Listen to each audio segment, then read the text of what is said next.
35 NewsEdge at 6 starts now. Ready or not, schools across Florida will be reopening next month. The state saying it's time to get kids back in class. But that decision, not getting a passing grade from teachers. And I think our governor and the people in Tallahassee need to be considered. What changes they want to see to make schools safe. It's closing time for bars. It means that we can't provide for our family. Tonight, we explore what they're doing to avoid last call for all. Retail therapy, not so relaxing anymore. We'll show you some of the changes you're in store for the next time you go shopping and why you might think twice before trying things on. The NewsEdge at 6 starts right now. Florida's coronavirus cases still climbing by the thousands daily, which is why the governor is extending Florida's state of emergency. Despite all this, the state says Florida schools must reopen next month. Some teachers and parents saying that math doesn't add up.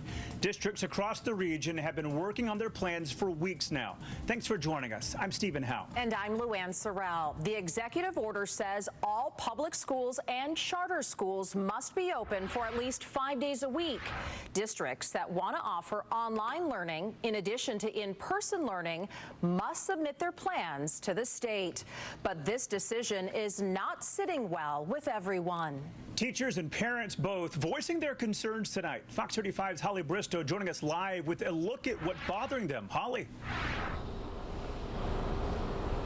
Oh, well, teachers particularly tell me that there are just too many questions on how this would work for them to feel comfortable going back to school right now. Today there was a workshop here at the Orange County Board of Education, and they were supposed to be discussing a plan on what it would look like once everybody goes back to school, but it seems all there were today were questions. Holly, thank you. And Florida's decision to reopen schools comes as the president is urging states and school districts to find a way to safely reopen in the fall. President Trump saying the low COVID-19 mortality rate for people under the age of 18 is the reason he's confident schools will reopen nationwide. So what we want to do is we want to get our schools open. We want to get them open quickly, beautifully in the fall. And as you know, this is a disease. It's a horrible disease, but young people do extraordinarily well. The CDC also putting out guidance on what states should do to safely reopen schools. This includes staggering schedules as well as having meals in classrooms instead of in the cafeteria. Well, that's not the only issue not sitting well with people in Altamont Springs right now. People are protesting Seminole County's mandatory mask order. Fox 35's Valerie Boy is there live right now with the latest. Valerie. Hey there, Stephen. Well, right now I am at the marketplace in Altamont Springs where about 40 people are protesting the mask mandate. Take a look at this. You can see all the signs and lots of people standing right here. And if you turn around, there's actually the police over there. Now, last week, the emergency management director issued the mandate asking everyone to wear a mask and social distance if you head out. The director says this is about preventing the spread of the virus and protecting others.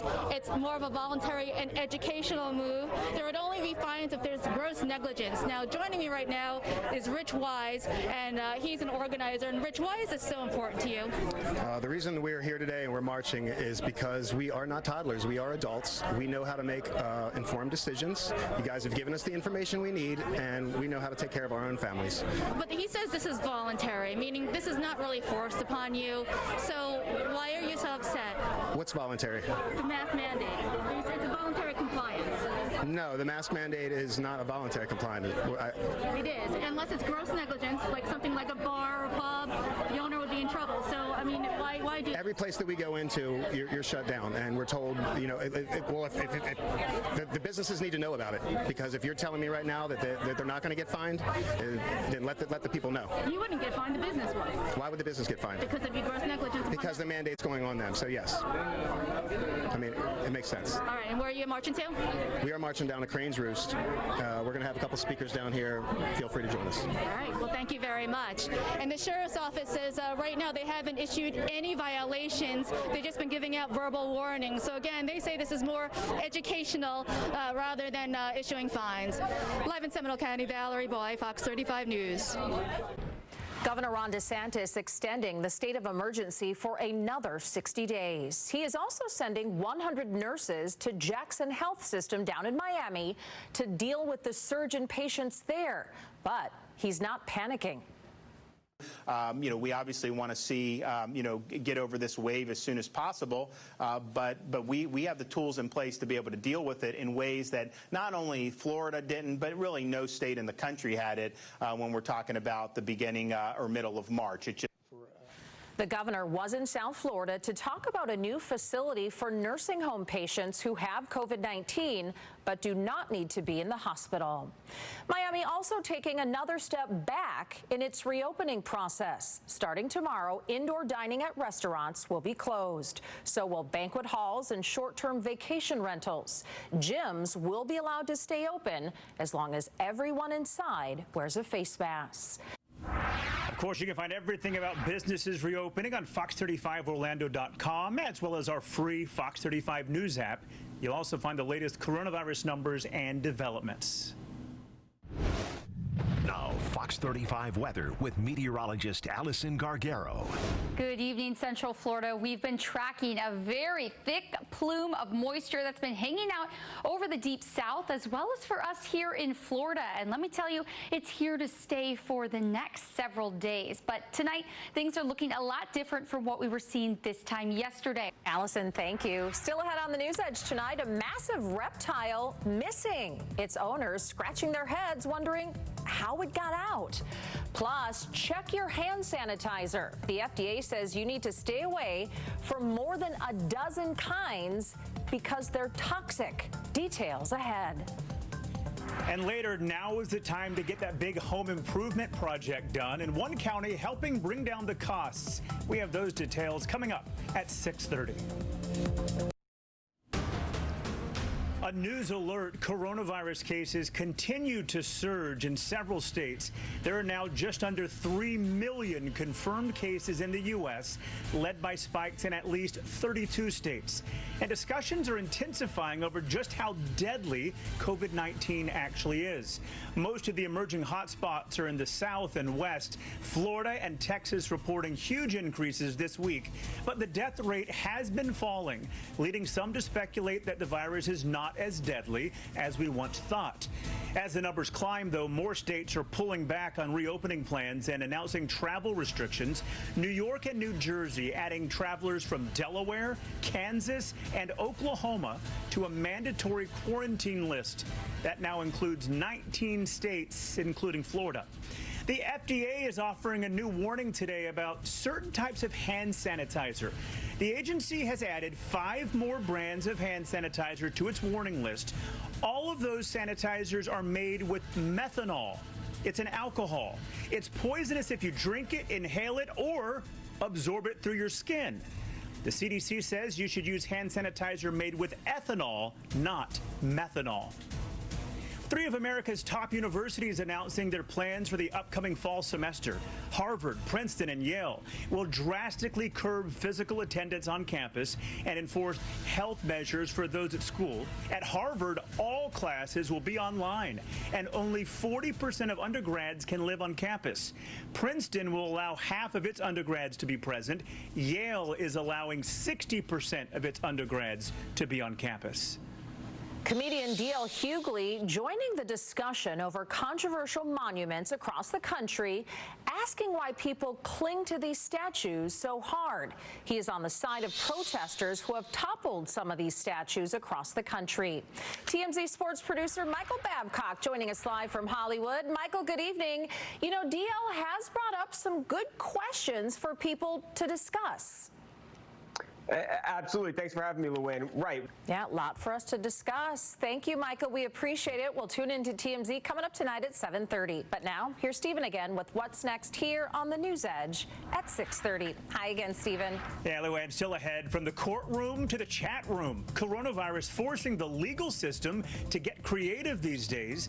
We'll show you how they're going about their business. It's pretty unique. Plus, from then it was the prom. Of course, the rest of the school year was impacted, and now graduation. Thousands of local high school seniors officially missing out on another milestone. Get breaking news alerts to follow what's new, what's now, what's next. Download the Fox 35 News app today. You're watching Fox 35 News Edge at 6:30. On the News Edge, another major milestone canceled. Orange County Public Schools calling off all in-person graduation ceremonies, of course, because of the surge in COVID-19 cases.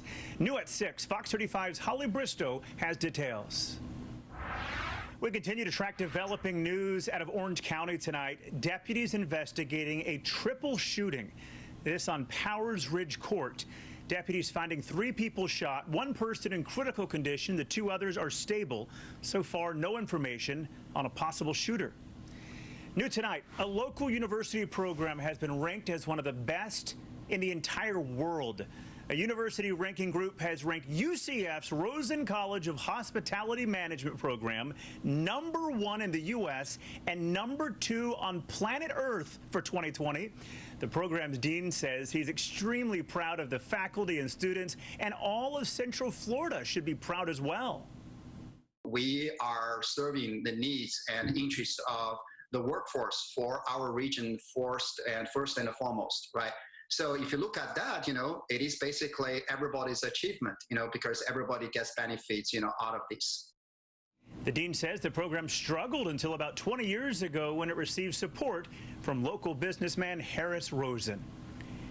Next on the News Edge, a massive roaming reptile goes missing. Was it stolen, or did it walk away, or something else? Fox 35 News is on the case.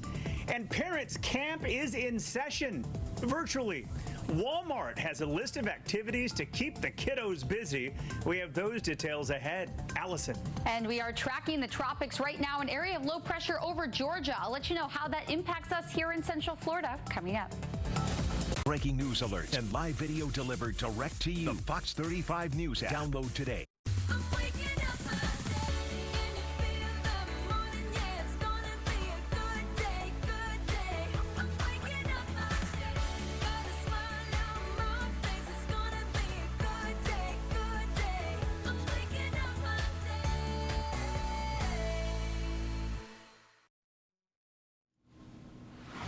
New tonight, camp is in session at Walmart, kind of. With many outdoor activities canceled this summer, the retail giant hosting a virtual summer camp with Neil Patrick Harris as the head counselor. Camp by Walmart, as it's called, will feature celebrity guests who will help host different activities for the kids at home. Throughout the summer, up to 200 activities will be available on the Walmart app.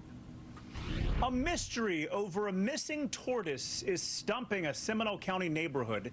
The reptile went missing from its backyard enclosure, and its owner wants to know what happened. Fox 35's Amanda McKenzie has the story. Welcome back in. The pandemic, of course, keeping people at home, and those people are staying busy with work around the house, which means builders are getting back to work as well. Fox 35's Robert Guadarrama has details on the incentives triggering a building boom. Now, Fox 35 weather with meteorologist Allison Gargaro.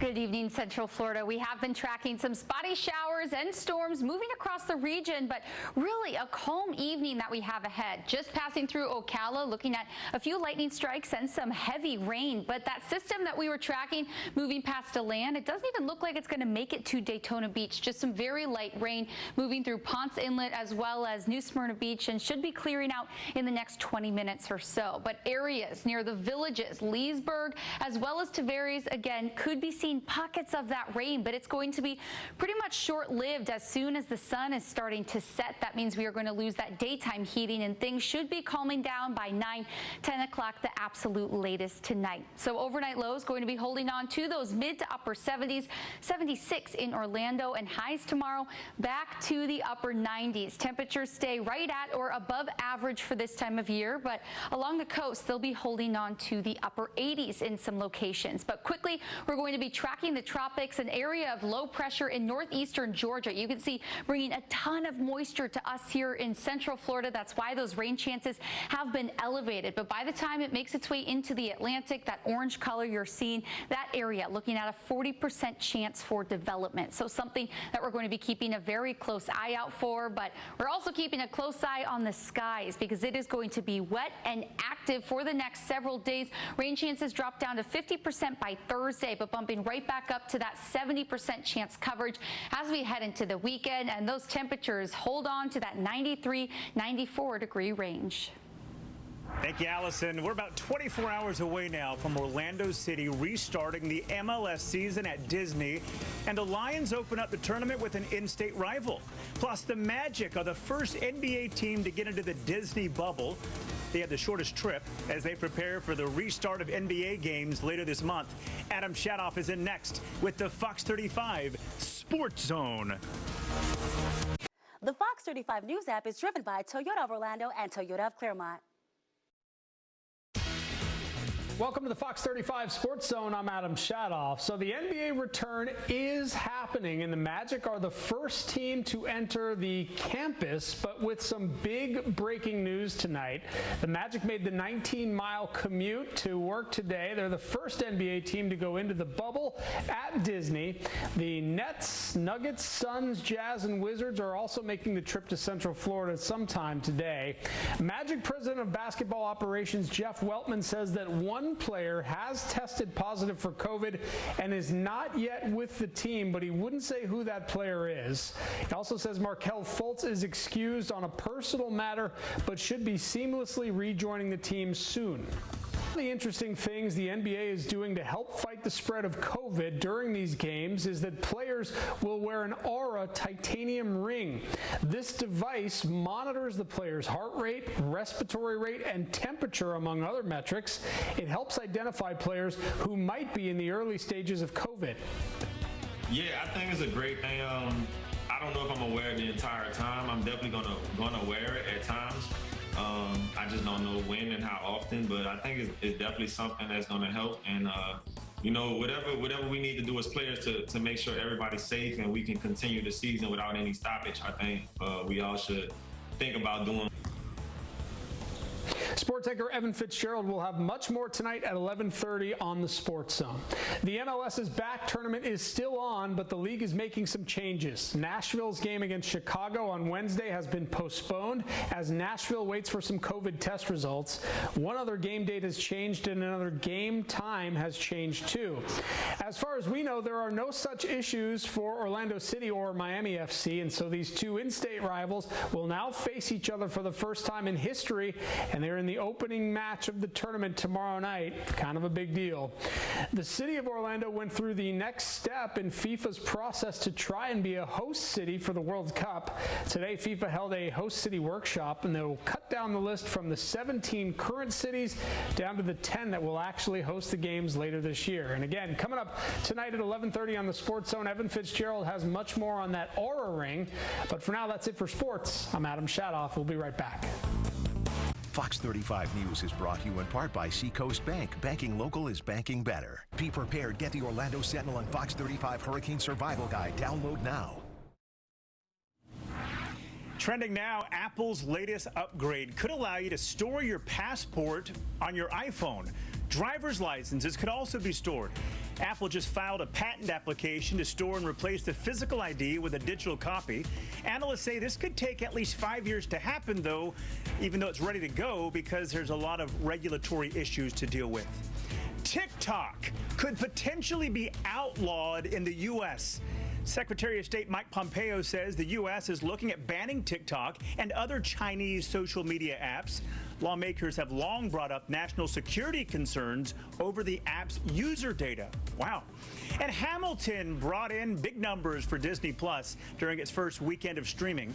The film version of the original Broadway production caused a 74% spike in Disney Plus downloads over the weekend. Very popular indeed. Thank you for joining us for the News Edge at 6 here in Fox 35. The news continues at 10, but of course, prime time, 8 o'clock. Hope to see you tonight for the News Edge at 8 on Fox 35 Plus. Have a great night. We'll see you back here later. Good night.